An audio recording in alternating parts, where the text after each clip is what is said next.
বাংলাদেশের সর্বশেষ আপডেট সংবাদে আপনাকে সুস্বাগতম। আমাদের চ্যানেলের নতুন দর্শক হয়ে থাকলে চ্যানেলটিকে সাবস্ক্রাইব করুন। প্রথমেই জানিয়ে দিচ্ছি সংবাদ শিরোনাম, এরপর থাকছে বিস্তারিত। প্রথমেই জানাবো বিএনপির 31 দফায় যা যা রয়েছে। সর্বশেষ আপনাদের জানাবো আওয়ামী লীগকে নির্বাচনে নিষিদ্ধ করার দাবি জাতীয় নাগরিক কমিটির। সুপ্রিয় দর্শক, এতক্ষণ শুনছিলেন সংবাদ শিরোনাম, এবার বিস্তারিত।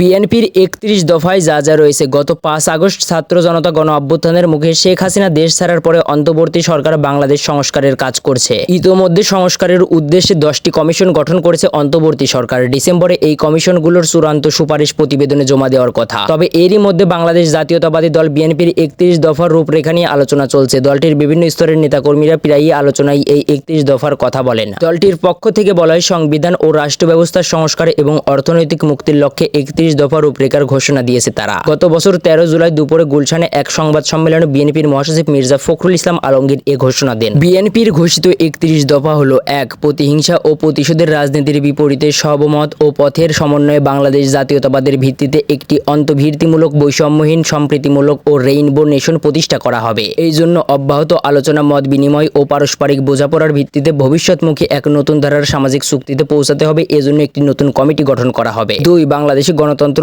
ও ভোটাধিকার পুনঃপ্রতিষ্ঠায় এবং স্বচ্ছ গণতান্ত্রিক প্রক্রিয়াকে স্থায়ী সাংবিধানিক ও প্রাতিষ্ঠানিক রূপ নেওয়ার লক্ষ্যে একটি নির্বাচনকালীন দল নিরপেক্ষ তত্ত্বাবধায়ক সরকার ব্যবস্থা প্রত্যাবর্তন করা হবে। 3. সরকারের প্রধানমন্ত্রী ও মন্ত্রিসভার নির্বাহী ক্ষমতায় ভারসাম্য আনয়ন করা হবে। রাষ্ট্রীয় ক্ষমতার ভারসাম্য প্রতিষ্ঠার লক্ষ্যে নির্বাহী বিভাগ, আইন বিভাগ ও বিচার বিভাগের ক্ষমতা, দায়িত্ব ও কর্তব্যের সুসমন্বয় করা হবে। 4. পরপর 2 টার্মের অতিরিক্ত কেউ প্রধানমন্ত্রীর দায়িত্ব পালন করতে পারবে না। 5. বিদ্যমানের সংসদীয় ব্যবস্থার পাশাপাশি বিশেষজ্ঞ জ্ঞানের সমন্বয়ে রাষ্ট্র পরিচালনার লক্ষ্যে দেশের বিশিষ্ট নাগরিক, শিক্ষাবিদ, পেশাজীবী, রাষ্ট্রবিজ্ঞানী, সমাজবিজ্ঞানী ও প্রশাসনিক অভিজ্ঞতা সম্পন্ন ব্যক্তিদের সমন্বয়ে বাংলাদেশ সংসদে উচ্চ কক্ষ বিশিষ্ট আইনসভা প্রত্যাবর্তন করা হবে। 6. আস্থা ভোট, অর্থ বিল ও সংবিধান সংশোধনী বিল এবং রাষ্ট্রীয় নিরাপত্তার প্রশ্ন জড়িত এমন সব বিষয় ব্যতীত অন্য সব বিষয়ে সংসদ সদস্যের স্বাধীনভাবে মতামত প্রদানের সুযোগ নিশ্চিত করার লক্ষ্যে সংবিধানের 70 অনুচ্ছেদ সংশোধন করার বিষয় পরবর্তী পরীক্ষা নিরীক্ষা করিয়া দেখা বিবেচনা করা হবে। 7. রাজনৈতিক দলসমূহের মতামত এবং বিশিষ্টজনদের অভিমতের ভিত্তিতে স্বাধীন, দক্ষ, নিরপেক্ষ, গ্রহণযোগ্য ও দৃঢ়চিত্ত ব্যক্তিদের সমন্বয়ে একটি কার্যকর নির্বাচন কমিশন গঠন করার লক্ষ্যে বর্তমান প্রধান নির্বাচন কমিশন ও অন্যান্য নির্বাচন কমিশনার নিয়োগ আইন 2022 সংশোধন করা হবে।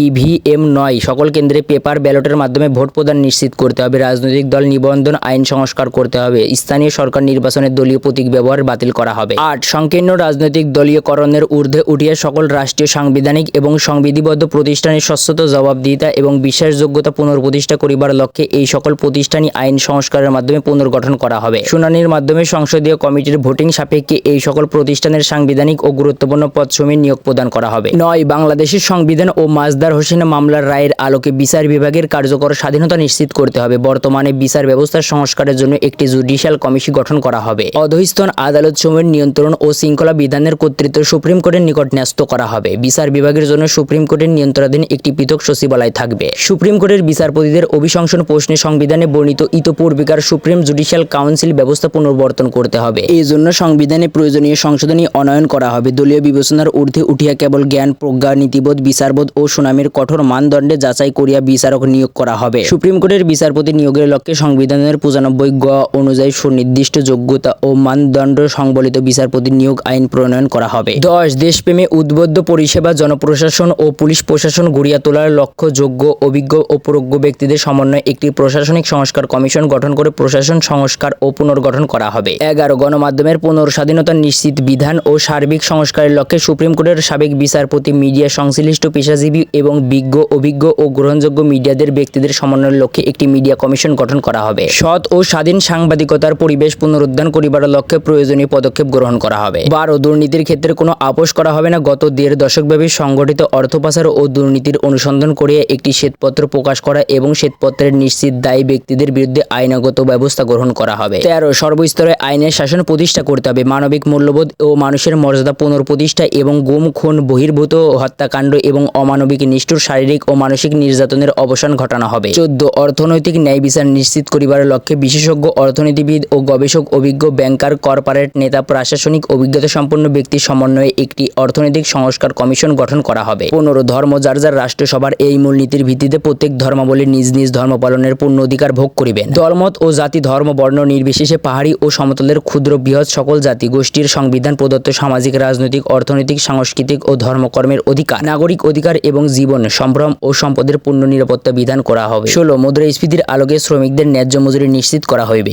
17 বিদ্যুৎ জ্বালানি ও খনিজ খাতের দায়ী মুক্তি আইন সহ সকল কালাকানুন বাতিল করা হইবে এবং রাষ্ট্রীয় অর্থনীতিতে রক্তক্ষরণ রোধ করিবার লক্ষ্যে জনস্বার্থ বিরোধী কুইক রেন্টাল বিদ্যুৎ কেন্দ্রগুলো হইতে বিদ্যুৎ ক্রয়ে চলমান সীমাহীন দুর্নীতি বন্ধ করা হইবে। 18 বৈদেশিক সম্পর্কের সর্বক্ষেত্রে বাংলাদেশের জাতীয় স্বার্থ জাতীয় সার্বভৌমত্ব ও জাতীয় নিরাপত্তাকে সর্বোচ্চ প্রাধান্য দেওয়া হইবে। 19 দেশের সার্বভৌমত্ব সুরক্ষায় প্রতিরক্ষা বাহিনীকে সুসংগঠিত যুগোপযোগী এবং সর্বোচ্চ দেশপ্রেমের মন্ত্রে উজ্জীবিত করিয়া গড়িয়া তোলা হইবে। 20 ক্ষমতার ব্যাপক বিকেন্দ্রীকরণের লক্ষ্যে স্থানীয় সরকার প্রতিষ্ঠানগুলোকে অধিকতর স্বাধীন শক্তিশালী ও ক্ষমতাবান করা হইবে। 21 1971 সালে স্বাধীনতা যুদ্ধে যার যার অবদানের রাষ্ট্রীয় স্বীকৃতি প্রদানের ব্যবস্থা করা হইবে। 22 যুব সমাজের ভীষণ চিন্তা ও আকাঙ্ক্ষাকে ধারণ করিয়া আধুনিক ও যুগোপযোগী যুব উন্নয়ন নীতিমালা প্রণয়ন করা হইবে। 23 জাতীয় উন্নয়ন প্রক্রিয়ায় নারীর কার্যকর অংশগ্রহণ নিশ্চিত করার লক্ষ্যে নারীর ক্ষমতায়নের সুনির্দিষ্ট কর্মসূচি গ্রহণ করা হবে। 24 বর্তমানে শিক্ষাক্ষেত্রে বিরাজমান নৈরাজ্য দূর করিয়া নিম্ন ও মধ্য পর্যায়ে চাহিদাভিত্তিক শিক্ষা এবং উচ্চশিক্ষার ক্ষেত্রে জ্ঞানভিত্তিক শিক্ষাকে প্রাধান্য দেওয়া হইবে। 25 স্বাস্থ্যকে সম্পদ হিসাবে বিবেচনা করে সবার জন্য স্বাস্থ্য ও বিনা চিকিৎসায় কোনো মৃত্যু নয় এই নীতির ভিত্তিতে যুক্তরাজ্যের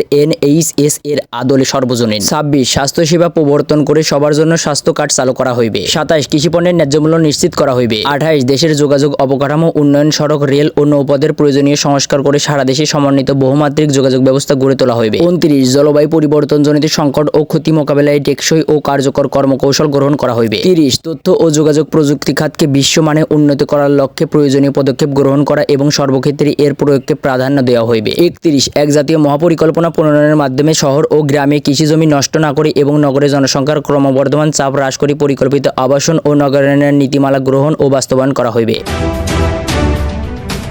আওয়ামী লীগকে নির্বাচনে নিষিদ্ধ করার দাবি জাতীয় নাগরিক কমিটির। জাতীয় নাগরিক কমিটি ছাত্র জনতার গণ অভ্যুত্থানের 100 দিন উপলক্ষে জুলাই হত্যাকাণ্ডের ঘটনায় আওয়ামী লীগের বিচার এবং নির্বাচনে দলটির অংশগ্রহণ নিষিদ্ধ করার দাবি জানিয়েছে। সমাবেশে জাতীয় নাগরিক কমিটির আহ্বায়ক নাসির উদ্দিন পাটোয়ারি বলেন, কতিপয় উপদেষ্টার ব্যাপারে জনগণ উদ্বেগ প্রকাশ করেছে। নাগরিক কমিটি এই উপদেষ্টাদের কাছ থেকে স্বচ্ছ প্রতিক্রিয়া দাবি করে। তিনি বলেন, আওয়ামী লীগের মিত্ররা বিভিন্ন রাষ্ট্রীয় প্রতিষ্ঠানের বহাল তবিয়তে রয়েছে, এদের সরাইতে হবে, নাহলে ছাত্র ও জনগণ আবার জেগে উঠবে। প্রয়োজনে আমরা দেখাবো ক্ষমতার আসল উৎস জনগণ। নাসির উদ্দিন পাটোয়ারি হুঁশিয়ারি উচ্চারণ করে বলেন, কিছু রাজনৈতিক দল আর্থিক প্রণোদনা আইন মামলা বা অন্য কোনো উপায়ে ব্যবসা শিক্ষা ও বুদ্ধিভিত্তিক খাতে আওয়ামী লীগের মিত্রদের সুরক্ষা দেওয়ার চেষ্টা করছে। তিনি বলেন, এ ধরনের চর্চা বন্ধ করতে হবে, নয়তো রাজনৈতিক দৃশ্যপট ছাত্রদের দখলে চলে যাবে। এসব ইস্যু অব্যাহত থাকলে জনরোষের কারণে নির্বাচনের বৈধতা ক্ষুণ্ণ হবে। জাতীয় নাগরিক কমিটির সদস্য আরিফুল ইসলাম বলেন, আগস্টের ছাত্র জনতা হত্যাকাণ্ডের সাংগঠনিক দায়ী আওয়ামী লীগের। ওবায়দুল কাদের বলেছিলেন, ছাত্র আন্দোলন দমনের জন্য ছাত্রলীগ একাই যথেষ্ট। আওয়ামী লীগ আইন শৃঙ্খলা রক্ষা বাহিনীকে ব্যবহার করে নাগরিকদের নিরাপত্তার চেয়ে দলীয় স্বার্থে প্রাধান্য দিয়েছেন, যার ফলে নিরীহ মানুষদের মৃত্যু হয়েছে। তিনি আওয়ামী লীগকে নির্বাচনে অংশগ্রহণ নিষিদ্ধ করার দাবি জানান।